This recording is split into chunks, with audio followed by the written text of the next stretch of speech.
ወርሒ መጋቢት ምኽንያት ብምግባር ብማዕዳ ናይ ታዘይት ሕለል ተቃላሲት ሙሉ በየነ ክንጅምሮ ከለና ነተን ኩለን ኣብ ኩሉ ኩርናዓት ተፈላለዩ ኩርናዓት ዓለም ዘለኽን ተቃለስቲ ደቂ ኣንስትዮ እውን እዚ ወርሒ እዚ ምኽንያት ብምግባር ድምፅኽን ከተስምዓ መፀዋዕታ ነቕርብ። ሕራይ ሰላም ክቡራት ኣሕዋትን ደቅናን ደቅናን መጀመርያ እንኳዕ ንመዓልቲ ዓለም ለኻዊ መዓልቲ ደቂ ኣንስትዮ ኣብፅሓና ክብደክን ይደሊ ብሓበራ ኣብዚ ሓፂር መግለፂ ክህቦ ተዳልየ ዘለኹ እንታይ ማለት እዩ መዓልቲ ደቂ ኣንስትዮ? ኣብ ዓለም ሙሉእ እዩ ዝኽበር መዓልቲ ደቂ ኣንስትዮ። ዝተፈላለዩ ሕቶታት ከኣለና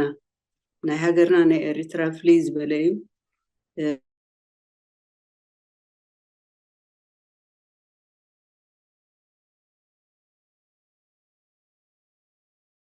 ማዕርነት ዘረጋገፆ እንትኾና ከምቲ ዝድለ ንሃና ብሕልፊ ሃገርና ኤርትራ ከዓ ዋላ ብናይ ኣፍሪቃ ደረጃ ክትመዝኖ ከለኻ ከም ናህና ፀቕጥን ዓመፅን ዝመልኦ ሃገር ኣሎ ኢለ ኣይግምትን እያ ኣብ ልዕሊ ደቂ ኣንስትዮ። ከመይ ማለት እንታይ ክንገብር ይግባአና? ንሕና ክንገብሮ ዝግባአና ብዙሕ ስራሓት ኣሎ። እቲ ቀንዲ ጉዳይ ማዕርነት ይዝረበሉ እዩ ብዙሕ ግዜ። ኣነ ግን ማዕርነት ዳሕራይ ምሰራዕክዎ ንኤርትራዊት ጓል ኣንስተይቲ ሕጂ ቀዳማይ ዘድልያ ማዕርነት ዘይኮነስ ህላወኣ ናይ ምህላው ሕቶ እዩ። ገሌ ናብ ቤት ማእሰርቲ ተዳዊነን ኣበይ ከም ዘለዋ ዘይፍለጣ ብኡ ገይረን ተሰወራ ንዓመታት ኣብ ትሕቲ ጉድጓዳት ተቐብራ ኣለዋ። ካልእ ሃገራዊ ኣገልግሎት ዝበሃል መጨረሻ ዘይብሉ ፍቆዶ ጎቦን ስንጭሮን ኣብ እዚ ክበሃል ዘይከኣል ሽግራት ዘለዎ ቦታታት ይነብራ ኣለዋ። ኣዴታት ኤርትራ እንተኢልና ከዓኒ ደቀን ከዕብያሉ ዝኽእላ ሃዋህው ኣይተፈጥረን ክበሃል ይከኣል። ከመይ ሰብኡተን ናብ ሃገራዊ ኣገልግሎት ምስ ከዱ ንሳተን ሸከም ናይቲ ስድራ ቤት ኣብ ርእሲአን ይውደቕ ማለት እዩ። እቲ ዝወሃበን ሓገዝ ካብቲ መንግስቲ ንዓአን ዘይኮነ ዳይሬክትሊ ዝወሃባ እቲ ደሞዝ ተባሂሉ ዝወሃብ ሽኮር እውን ከግዝእ ዘይክእል 300-400 ኣፋቢል እዩ ዝወሃብ። እዚስ ንስድራ ቤት ከካይድ ይኽእል ዶ? ንኽራይ ገዛ ክኸውን ይኽእል ዶ? ኣደ ቆልዑት እንተኮይነን ንቆልዑት ክእሊ ዝኽእል ደሞዝ ዶ ክኸውን ይኽእል? ኣብ ርእሲኡ እውን ኣቦታትን ኣዴታትን ናይቶም ሓሞንን ሓመተንን ማለት እውን ናተን ሸከም ይኾኑ ስለዝኾኑ እንታይ ግበራ እዘን ኣዴታት እዚአን? ሓደ እንታይ ገብራ ገለገለ ክነግዳ ኢለን ኣብ ውርደት ተሰነኺደን ሽኮር ዶ በርበረ ዶ ሳሙና ዶ ገዚአን ካብኡ ገለ ትርፊ እንተረኸብናሉ ኢለን ኣብ ዘንቢል እምበሪ ዓበይቲ ማኪና መሊእካ ናይ ንግድ ዕዳጋ ዘይኮነ ኣብ መንገዲ ሒዘንኦ ክመፅእ ከለዋ እቲ ሒዘንኦ ዝመፃ ንብረት ኣሕዲጎም ንዓኣቶም ይወስድዎ። ሰራዊት ኣብቲ መንገዲ ዝፅንሕ ናይ ዓመፅ ሃገር ስለዝኾነ ኩሉ ኣዳናጋፅ ስለዘየለ ኣንታ እዚኣስ ኣደ እንድያ ቆልዑት ኣለውዋ ከመደይ እንድያ ዝብል ኣተሓሳስባ የለን ኣብኡ ሕጂ ናብ ኣራዊት ተቐይሩ እቲ ሕብረተሰብ ኣብኡ ዘለዉ። ስለዚ እቲ ዓመፅ ዝተደራረበ ኮና ነተን ደቂ ኣንስትዮ ኣዴታት ማለት እዩ። ኣብ ርእሲኡ ከዓ ደቀን ጉብዝ ምስ በሉ ቁሩብ ከዓኒ ንሳዋ ተባሂሎም ይኸዱ ኣዋልዶም ኣወዳቶም። ብድሕሪኡ እውን ኩናት ፈቐዱ ከምቲ ንፈልጦ ጎረባብቲ ሃገራት ኣብ ሱዳን ዶ ጅቡቲ ዶ የመን ዶ ኢትዮጵያ ከዓ ሕጂ ከምዚ ንሪኦ ዘለና ዝቐረባ ግዜ ከዓ ክንደይ መንእሰይ ዝጠፍኣሉ ኩናት ከዓ ደቀን ጠፊኦም መስዋእቶም እውን ብክብሪ ኣይተነግራን ኣይፈልጣን ደቀን ኣለዎ ድዮም ወይቶም ድዮም ኣይፈልጣን እዛ ዓይነት ህይወት ዝሕልፍ ደሎ ዘሕልፋ ደሎ ኤርትራውያን ኣቦታት እውን ሕጂ ናይ ኣዴታት ንዘረብ ስለ ዘለና እምበር እቲ ገደደ ወፃዕና የደ ስለ ዝኾነ ዝገርም እዩ ስለዚ እዚ ክትብሎ ይትኽእልን ኢኻ ካልኦት እተን መንእሰያት ደቂ ኣንስትዮ እውን ኣብቲ ሳዋ ምስ ገዳ ኣቦታተን ዝኣኽሉ ኣብኡ ዘሎ ሰራዊት ሓለፍቲ ናይ ፆታዊ ስሌቨሪ ረኽባ ኣብኡ ብርቱዕ ዓመፅ ኣሎ ኣብ ርእስተ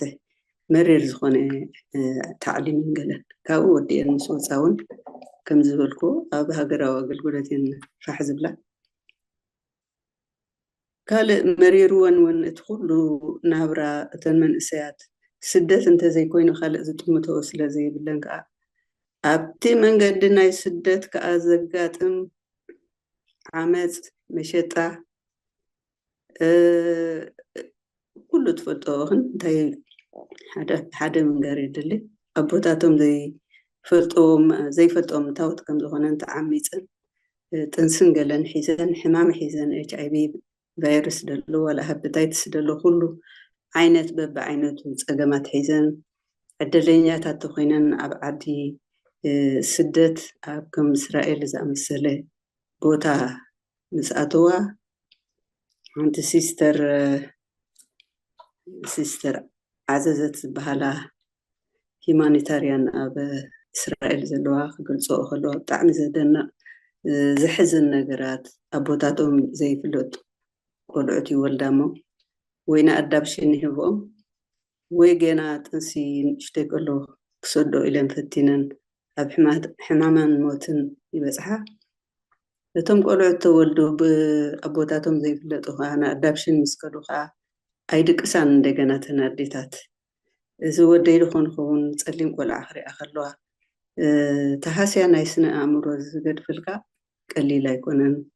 ስለዚ ጓል ኣንስተይቲ ኤርትራዊት ትረኽቦ ዘላ መከራ መዘና የብሉን ወፃ ብዓለም ኣሎ እዩ ግን ከም ናህና ክኸውን ኣይክእልን ብሚዛኑ ክትሪኦ ከለካ ካልእ እውን ምስ ብፆተን ወፅየን ኣብ ስደት ዕቁባ ረኺቦም እንዳነበሩ ከለዉ በቶም ብፆተን ከዓ ሂወተን ዝስእና እውን ኣለዋ ኣብ ዝሓለፈ ሕጂ እኳ ቁሩብ ደሓን ኮይኑ ኣሎ እምበሪ ክንደይ መንእሰያት ብፆተን ዝተቐትላ ኣለዋ እዚ ስለምንታይ ክንብል ኣለና ስለዚ ካብ ሂወት ምንባር ምሕዳግ ዝበልክዎ ንሱ እዩ ማእሰርትን ምስዋርን ኣሎ ፆታዊ ዓመፅ ኢልና ኣብ ዘይደልዮ ስራሓት ምእታዊ እውን ኣሎ ኢልና ኣለና ስለዚ ነዚ ኩሉ ዘሎ ሽግራት ንምእላይ እንታይ ክንገብር ኣለና ዝብል ሕቶ እዩ ዝመፅእ ቀዳማይ ነገር እቲ ወፃዓ ጠጠው ንኽብል ሰብ ኣብ ሃገሩ ንኽነብር እቲ ስርዓት ኣብ ዓዲ ዘሎ ስለ ዝኾነ ተቐንዲ ሕማምና ንዕኡ ንምእላይ ክንቃለስ ኣለና ክንቃለስካ ናይ ሓባር ቃልሲ የድሊ ደቂ ኣንስትዮ ጥራይ ዘይኮና ደቂ ተባዕትዮ ኣብ ጎኖም ኮይና ንሕና ክንቃለስ ንሕና ተሳትፎ ኣዝዩ ትሑት እዩ ከም ዝሪኦ ኣነ ደቂ ኣንስትዮ ከምቲ ዝድለ ኣይንቃለስን ኣለና ንሕና ምናልባት ኣብ ስደት ወፂናስ ኣብ ፅቡቅ ሃገራት ንነብር ኣለና እተን ኣሕዋትናን ኣዴታትክንን ኣብቲ ሃገርና ዘለዋ ኣብ ተፈላለየ ናይ ስደት ቦታታት ኣብ መዕቆቢ ስደተኛታት ኣብ ሱዳን ይኹን ኣብ ሊብያ ይኹን ኣብ ኢትዮጵያ ይኹን ዘሕልፈኦ ዘለዋ ውርደት እንድሕር ደኣ ዘሕዝነናን ዝትንክፈናን ኮይኑ ከመይ ጌርና ኢና ነዚ ኩነታት እዚ መዓልትን ለይትን እንዳሰርሐና እንዳተቃለስና ከነ ኣብ ጎኒቶም ብፆትናን ደቅናን ኮይና ክንኣልዮ ነዚ ስርዓት እዚ ተወዳዲብና ክንብል ኣለና ኣነ ከም ዝሪኦ ነዚ ስርዓት እዚ ዕድመ ዝውስኸሉ ዘሎ ከመን ሓገዝ ናይ ደቂ ኣንስትዮ ንበረልና እንዳበልካ እንዳሳዕሳዕካ ካብ ከብድኻ ዝወለድካዮ ውላድ እንተዘይኮይኑ ወዲ ሓፍትኻ ወዲ ዓድኻ ወዲ ጎረቤትካ ክመውት ከሎ ክብደል ከሎ ኣይሕዝነና እንዲና ኣነ ከም ኣዴታት ከም ደቂ ኣንስትዮ ጓል ኣንስተይቲ ስርህርህቲ ክትከውን እዩ ዝግባእ ግን ሓደ ወገን ንሪኦ ዘለና ክዳውንቲ ናይ ባንዴራ ኤርትራ ተኸዲንካ ፌስቲቫል ኣዶ ገለመለ እንዳበልካ ክትስዕስዕ በሽሓት መንእሰያት ጠፊኦም ዘይተረድኡ ዘለዉ ስድራ ቤት ጓይላን ዳንኬራን ተራእዩና ድዩ ኣብ ሰዓት እዚ ንሕና ብሓቂ ዝሕዝን እዘን ኣብ ደገ ወፅአን ገና ንሕና ንሱ ንሕና ዝብሉ ዘሕዝነካ ነገር እሞ ንሕና ክስማዓና እዩ ዘሎ ናይ ካልእ ሃገራት ከመን ይሕዘነና ኣሎ ሂወት ክጠፍእ ክንርኢ ከለና እንኳን ደቅናን ደቅና እሞ ኣነ ፀዋዒተይ ንዓኻትክን ኣሕዋተይ ክብል ዝደሊ ደቂ ኣንስትዮ ንንፋዕ ይሰማዓና ሰብ ንኩን ሂወት ክጠፍእ ከሎ ክሕዝነና ኣለዎ ካልእ እንታይ ክብለክን ይደሊ እዘን መንእሰያት ብሕልፊ ኣብ ስደት ወፂኦም ዘለኽን ደቅና ተማሃራ ዘይተማህረ መጥሓን ኣየጥሕን ዘይተወቕረ መጥሓን ኣየጥሕን ዘይተማህረ ሰብ ኣየድሕን ዝብል ቀደም ኣብ ቤት ትምህርቲ ከለና ተዋስኦ ገይሮም ዝምርዎ ዝነበሩ እዮም ሕጂ እንታይ ክብል እያ ኣነ ተመክሮ ካብ ናተይ ክነግረክን ክእል እንዴ ዓበይቲ ኣሕዋተይ ቅድመ ሰለስተ ኣሕዋተይ ዓበይቲ ዝነበራ ዕድል ናይ ትምህርቲ ይረኸበና ኣነ ካብተን ደቂ ኣንስትዮ መጀመርያ ናይ ትምህርቲ ዕድል ረኺበ ስለተማሃርኩ ከዓ ኩሉ ክዓቢ ክኢለ ክሓስብ ክኢለ ንሂወተይ ዝጠቅም ነገር ማለት እየ ዝሓሸ ናብራ ከዓ መስሪተ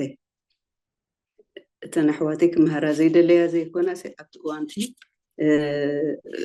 ልሙድ ኣይነበረን ደቅኻ ትምህርቲ ንእሽቶ ደቂ 13 12 ኣለዋ ዝተመርዓዋ ኣለዋ ስለዚ ትምህርቲ ኣገዳሲ እዩ ብሕልፊ ኣብዚ ግዜ እዚ ዋላ ብስደት ወፂና እውን ትምህርቲ ሒዘነ ስለ ዝወፃኹ ኣነ ኣይሸገረን በቲ ፕሮፌሽን ናተይ ኣብ ዓዲ ዝሰርሖ ነበርኩ ኣብዚ እውን መፅአ ክሳዕ ጥሮታ ዝኣቱ ሰሪሐ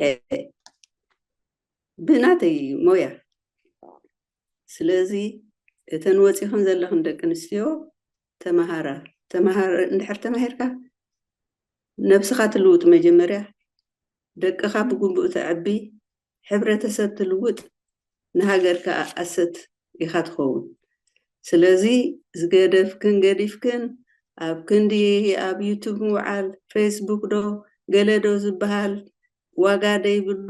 ግዜኽን ተባኽና ተማሃራ ክብልክን እየ ዝደሊ ኣነ ደቀይ ማዕረይ ተማሃራ ክትልወጣ ንነብስኽን ንስድራኽን ንደቅኽን ሕብረተሰብክን ንሃገርካ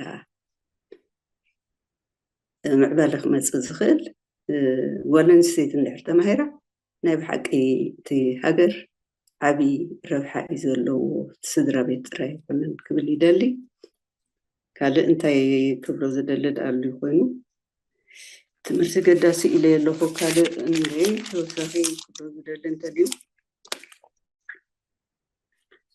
ንዓመፅ ወጊድ ክንብሎ ኣለና ብዝኾነ ይምፃእ ኣብ ዓድና ድዩ ኣብ ሕብረተሰብና ድዩ ኣብ ከባቢና ድዩ ክንርኢ ከለና ኣንፃር ዓመፅ ጠጠው ክንብል ኣለና ክብል እየ ዝደሊ በቃ ካብዚ ርሑስ በዓል ይግበረልና መብፃዕና ንሕድስ ንቃለስ ንማዕርነትና ቅድም ከምታ ዝበልክዋ ንህላወና መጀመርያ بدحريو خات زمصي ማለት እዩ حتت مسبلكو كماي مهلاوا عبد اللي خنزلا فتصوم كيقدوا مس نفاس صنيحوني وريا انصافي بهوا من بو يحسبو زلو زحالوات زلو زحالوات عبيلانا بالعين عبيلانا بالعين عبيلانا بالعين እዛ ደጀን ሓፍተይ ወለላ